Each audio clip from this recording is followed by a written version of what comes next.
Hi there, it's real estate coach Josh Fegan. And what happens if I said that you could rapidly grow your business today by just focusing on your customer experience journey? See, now that might sound like a whole heap of large words and you're thinking, what does it mean? Well, it's really about understanding that today the modern consumer has replaced the product or service with an experience. Ogilvy and Partners, an advertising agency, came out with this idea that products and services are no longer just that, but what they actually are is experiences, and that people love to buy an experience. And if the experience is great, then that's going to change a lot of things for us.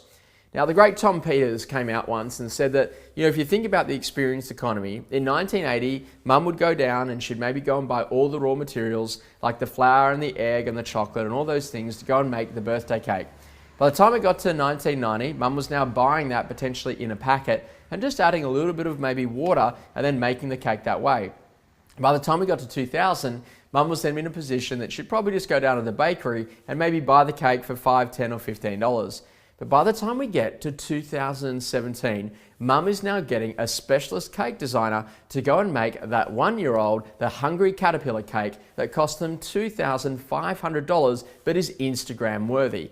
And this is one of the things that we think about in terms of what we call the experience economy.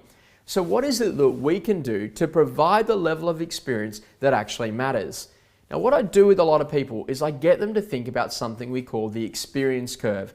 We simply literally put a big T up like that. We think up here is above, here is normal, and here is below. So if you think a little bit about that, the above experience, the normal, and the below.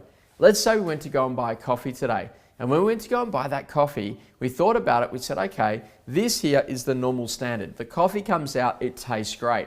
But this over here is the above experience. So now, for example, the coffee turns up and it's got a tiny teddy on the teaspoon.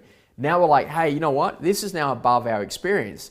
But as we keep on going back to the coffee shop, what happens? All of a sudden, that tiny teddy on the end of the teaspoon, it keeps on turning up, and now what was above our experience soon becomes the norm. One day we go down to the shop, guess what? They serve the coffee and there's no tiny teddy anymore.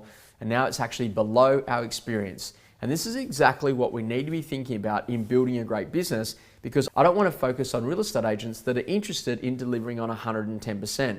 What I want to focus on is that what are the real estate agents doing to actually deliver to standard?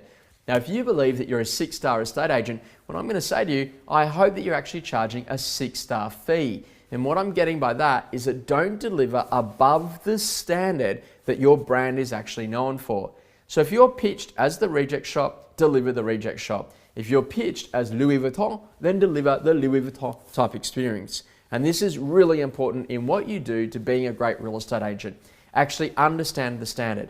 Now, here's one thing that you might not think that's non-obvious, but yet is really important. What is the last moment of how you leave the customer that becomes the future customer? And in my opinion, that's settlement day. And settlement day fundamentally is a pretty average experience, because you know what, we're all stressed and we're trying to move into the house, but who cleans the house before we move in? Well, you know what, that's the previous owner. And how much time did the previous owner have to actually get the property cleaned? So what some of the best agents are doing is they're actually setting an experience curve, and they're actually saying to the owner, you know what we'll do for you is that just before you actually get into a position where you move out of the property, and just before the new buyer moves in, we're going to send a cleaner over 4 hours prior.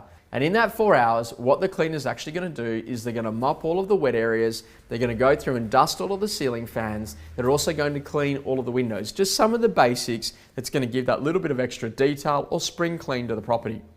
Now, this actually makes it easier for the owner, and it's even easier for the buyer.